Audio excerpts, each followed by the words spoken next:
All right, guys, today's video comes from Thomas Sowell TV, and it's titled, Why I Quit Being a Marxist.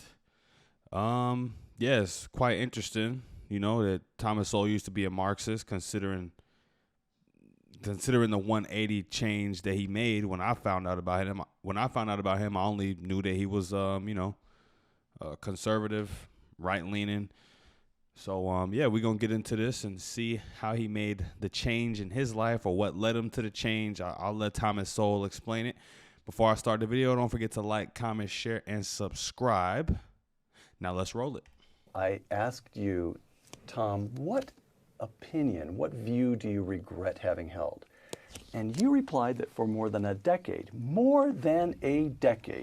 you had been a serious Marxist. Yes. Explain that. Well, as that decade began, I was living in poverty. Just real quick, I wanna just make a note. This is if that's a regret for Thomas Sowell, okay, that's his own personal life.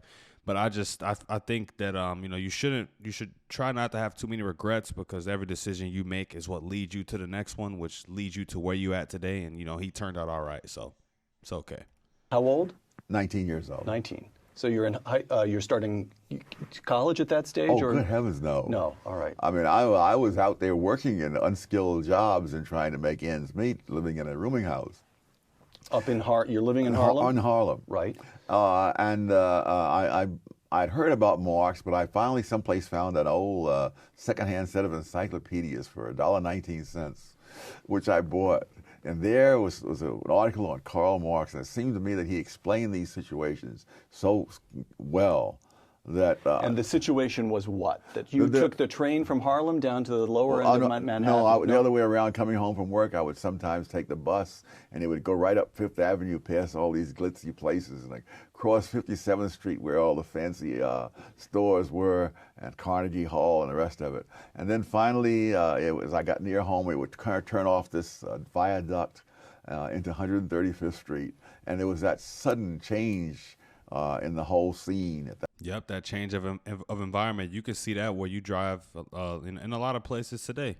It's a nice neighborhood for about 5 minutes. You keep going straight. Then it looks a little sketchy. You keep going straight. Now you don't know where you at. So yeah, it makes sense. He probably, like he said, took the bus drive every day, and he would see the nice neighborhoods, then end up back in his neighborhood and just wonder, why are we so broke? Why don't we have much, but these people have an abundance of stuff? And then you find Karl Marx, and he's just explaining everything to you, so you latch onto it. That point, and the question was, why was that? And the problem was two problems. One was that no one else had given any explanation. There was no competing explanation that sounded plausible. In your life so far? Yes. Right. Yes. And the other was that no one had cautioned me that it takes an awful lot more knowledge before you can make these kinds of sweeping judgments in any case. But fortunately, I'd been taught earlier to respect facts and so on. And so even during my years as a Marxist, I would read things by people who weren't Marxists. I would read facts and so forth.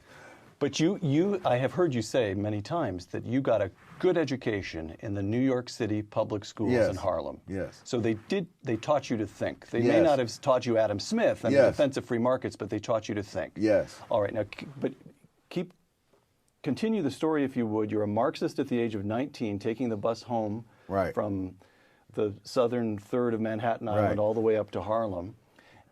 You remain a Marxist at the University of Chicago under the instruction of Milton Friedman. Milton Friedman. Oh, nice. He went to the University of Chicago. I'm from Chicago. Shout out to Milton Friedman. Yes. How did that, if Milton could rest in peace, crack you, you were a tough nut.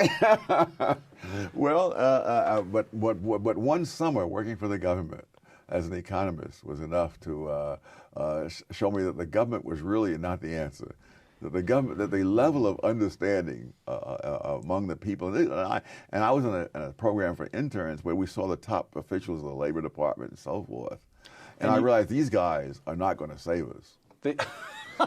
In other words, they were not the priestly caste that you might have been led to expect. They were ordinary chumps bashing their way through life as best they could like anybody else. Yes. I see. All right. And so, but intellectually, all right, you spend a summer working for the federal government, and that cures you of Marxism. Yes.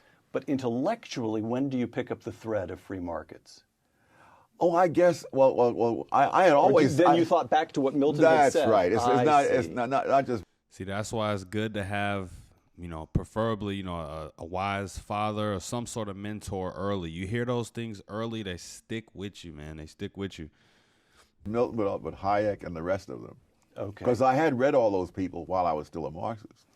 A couple of, you have an essay in here entitled Marx the Man. Oh, yeah. Quote, Marx's angry apocalyptic visions existed before he discovered capitalism as the focus of such visions. Yes. Explain that. Well, the poems he wrote in his teen years, one of them in particular I remember went to this effect that, then will I walk godlike and triumphant through the ruins of the world. So he has these apocalyptic visions early. Yeah, it almost sounds like he can't wait for the world to end, or he couldn't wait for the world to end. Early on, before he's ever even thought about capitalism. And what the subtext, as I take it, of it's entitled Marx, not the Marx, the political philosopher, not Marx the economist, but Marx the man. Yes. And what I felt reading that essay is, in effect, it's like the scene in The Wizard of Oz, where they pull back the curtain. Yes, that's right. The great and powerful Oz turns out to be an ordinary, cranky human being. Yes. And what you're saying is Marx he's fascinating in some, highly intelligent, and in some cases, in some ways, kind of a nut. Yes. Just a man. Yes. All right. Another quotation from that essay. The members of the Communist League, we're talking now about the mid-19th century, Marx and Engels they participate in the Communist League. The members of the Communist League were overwhelmingly intellectuals and professionals. It had the same kind of social composition that would in later years characterize many radical groups in which the youthful offspring of privilege called themselves the proletariat. Marxism is the conceit of rich kids with fancy educations. Yes, you see that in what is this thing called, the Occupying Wall Street group. All these middle class accents and so on. I mean, how many working class people can afford to take a month off to sit around in parks and carry on and have all their electronic equipment with them and all the rest of it? I mean, come on. Sleeping in sleeping bags with the first-rate down feathers. Oh, right, yes. Right. So, but at what stage was there a moment when you said, wait a moment, these putative Marxists and leftists and liberals, to use the term the way it's used in this country, as a leftist, they have no knowledge of nor concern for what life is like up on 130th Street. That's right. There was was there a moment or an incident when that just struck you? Or there was kind of a progressive realization? So it sounds like he's saying they're more concerned about looking like they want to help, sounding like they want to help, sounding like they have the answer, but in reality they don't really care. They benefit from it.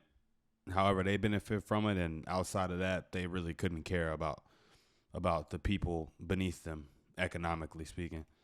A progressive realization. All right.